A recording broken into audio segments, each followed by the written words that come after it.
Ever wondered how the stock market works? It might seem complicated, but let's break it down simply.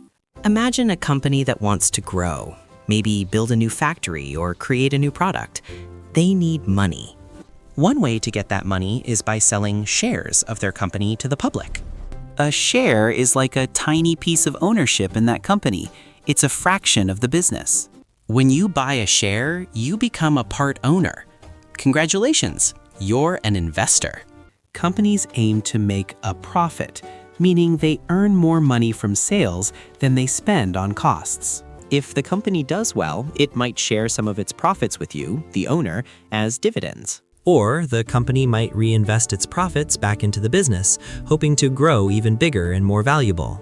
So why do stock prices constantly change? It's all about supply and demand and how the company is performing. If many people want to buy a company's shares because it's doing great, the demand is high and the price goes up. But if a company isn't doing well or many people want to sell their shares, the demand drops and the price usually falls. The stock market is essentially a place, often digital, where these shares are bought and sold between investors. The basic idea for investors is to buy shares when the price is low and sell them when the price is high. Remember, investing involves risk. Prices can go up, but they can also go down.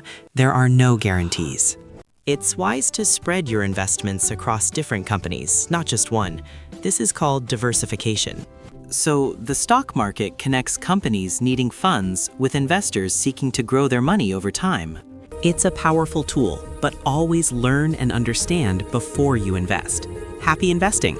Thanks for watching. If this video helped you, hit that subscribe button so you don't miss the next one. See you soon!